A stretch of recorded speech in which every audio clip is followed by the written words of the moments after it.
Part 3 of my life. Anyway, after the beating that he beat me in his house, and after the police, what he will tell me, I never went back to his house again. I kept calling my kids, and they kept telling me that they don't want me and they want to live with their father. I went to my lawyer, and she told me I am mean, and don't worry, I will get your kids back. I said, but they're saying they don't want me. She said, it's okay. Well, I did not know anything about the law. I did not know anything. I was not functioning right, especially with my disease, that with the depression, and I did not realize that. I didn't do anything. So after that, I came back to the lawyer and I told her, you know what? That's it. It's okay. I will like give him the kids because the kids they want him. They don't want me because now I'm pregnant. If I'm not pregnant, I will leave the guy. But because I'm pregnant, I have to stay with him. And I will keep saying my kids, but I will give him the custody. She advised me not to do it and all this stuff, but I did not listen. And at the same time, his wife, she wasn't here, so I said it's for him. It's better he will take care of the kids. So I signed the custody and I gave it to him, the custody. And then as soon as I did that, he went to Egypt and he let my 18 years old daughter alone with the two little kids. My son was about 12, 13. He started doing weed, doing drugs. My daughter, she has a boyfriend. She was like going out with him. The younger one, he's always home. He's always calling me to tell me I'm hungry, so I will go and bring him food and everything. And then I could not control. I kept running after my kids. I kept running after my kids. I kept running after my kids. I hear a story, what's going on. He lived for a couple of months with leaving them alone. I called CPS, I called the police, I called everybody, and everybody's telling me, okay, as long as there is an 18 years old there, it's legal. So, but my kids, they're, especially my older boy, he's just hanging around everywhere. I don't know what's going on. I could not control him. Then after that, my son started getting in trouble. He got arrested for weed possession. He went to juvenile. Um, got crazy. My ex-husband, he kept leaving the country every chance he get, leaving the kids alone. Of course, I gave up on CPS. I gave up on the law because no one is doing anything, and I'm running crazy. And my son, every time I talk to him, he will tell me it's not your business, and he just shut me off. He did not want to come home. My daughter, she did not want to come home. The little one actually asked me, he wants to move with me. So I went, at least I got the little one to move back with me. But in that time, I lived in one bedroom apartment because I left my house. It was too emotional for me to stay in the house without my kids being there. So I lived in one bedroom apartment with my husband, and I have the baby now. And I got traumatized from working, so I stopped working. I took care of my son. He was 12 in that time. The other one was almost 15. He got out of juvenile. He started getting a gangster. And every time I call his dad and tell him that, he will tell me, no, he's not. He's good. I tried everything for my son to come back and live with me. My other son, my daughter, no, they have their freedom, everything, and they don't want to come with me. That was like a disaster life. So I lived in one bedroom apartment, and then when my son came and lived with me, we lived there. And then I asked my husband to move for two bedroom apartment because my son needed his space. So we did. We moved to two bedroom apartment. My son got better. He got involved with football, my younger one, and I did everything for him. And then, but at the same time, I don't have his custody because his dad wouldn't give me his custody, and that time I still paid his dad child support, and I'm taking care of him. I try not to make him upset because he kept telling me this is only temporary, I'm leaving my dad only temporary. I will say okay, no problem. So I make him happy, like I spoil him so he will not go back to his dad.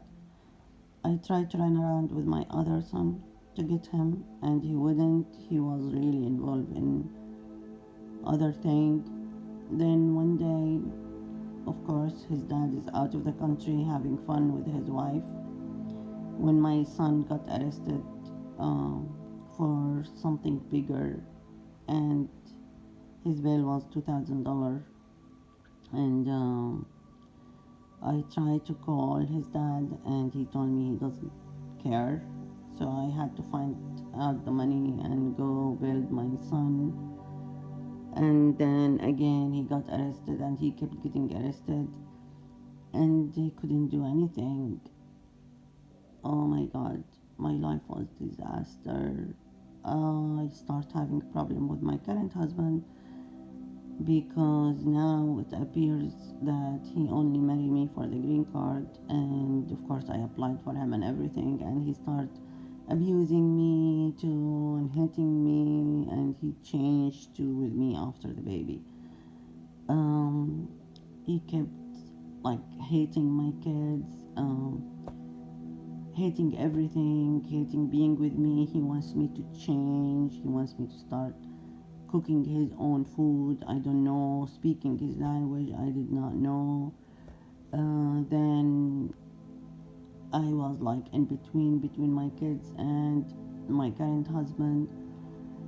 And then finally we decided to buy a house, me and my husband. So it was of course in my name because I have the good credit. So I bought a big house, hoping again that my kids, when they see a big house, they will come and live with me.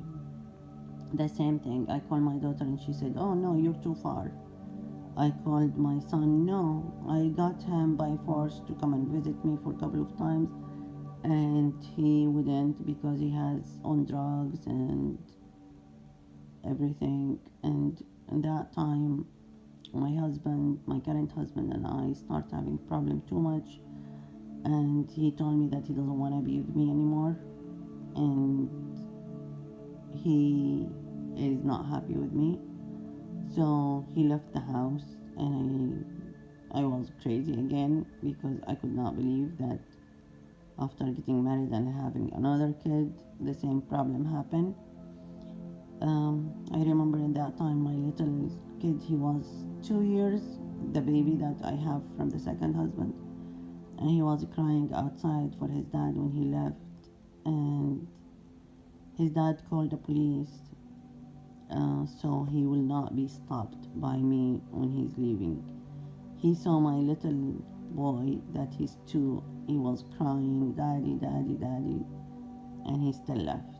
And of course, that time I find out that he's in a relation with another woman. And I got crazy. I felt like there's something wrong with me because every time I marry somebody, um, he gets involved with another woman. So when I find out this, I stopped his paper and I got crazy. I really got crazy. I just did not know what to do. The same thing again, and I was like asking myself why this is happening to me. So I got lost. I really got lost. Got lost, and I felt like the life is going in a different direction. I tried my best, and it's not helping. What did I do in my life to deserve all this? What did I do?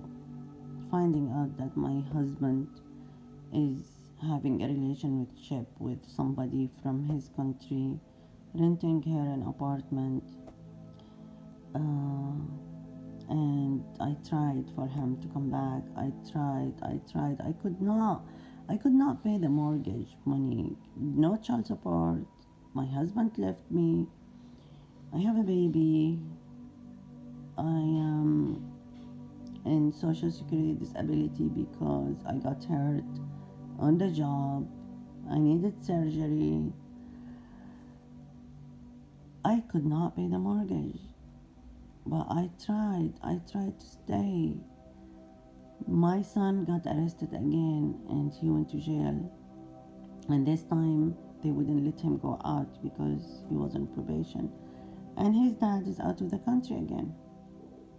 And my daughter, she refused to bring him and come to my house. I told her, if you come, I can do the child support and they will bring him back. But of course, she's in her 20s. She wants to have fun too.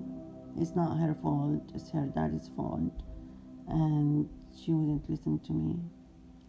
She was in college at that time. My son's just in the streets.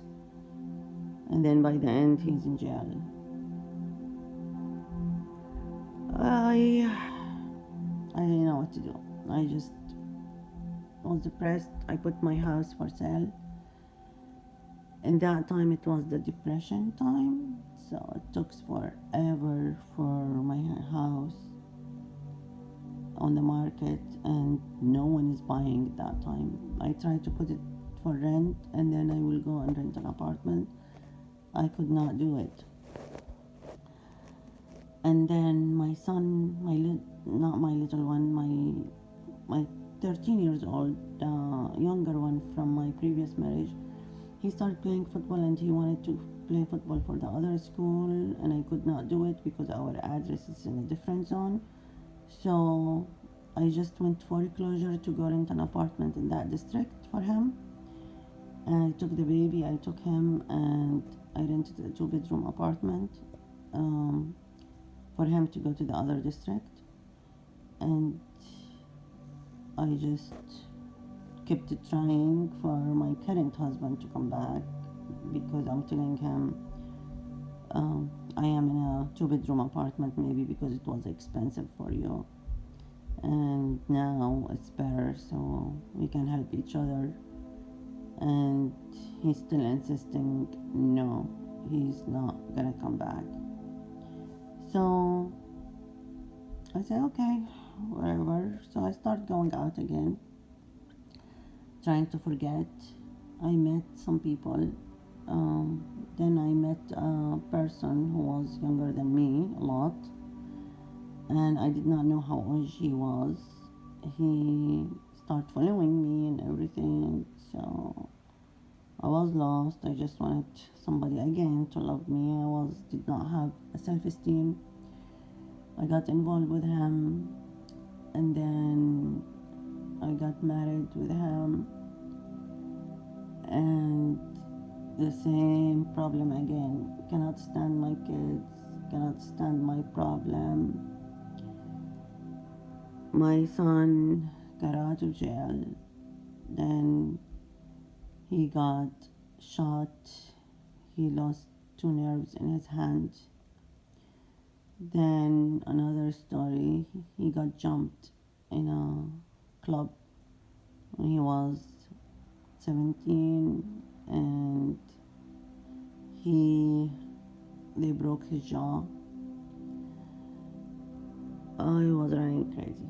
I just ran crazy. Sometimes I'm wondering, how did I survive all this? Really, how did I survive all this? And that time I was like maybe 36, 37. Fighting doesn't work. Fighting. Then finally my ex-husband brought his wife from Egypt with her baby, and he came, and now the wife, she lives with him, so she did not want my son anymore, and she told him either her or him. So my ex-husband brought him for me, crying again, telling me please take him because I don't want to lose my life, and my wife, she doesn't want him and everything. I looked at my son, he's high, he has a broken jaw. And I said, of course, he's my son. So I brought him in, took care of him, tried to change him. And then we have an accident, and the house went on a fire, and we lost everything.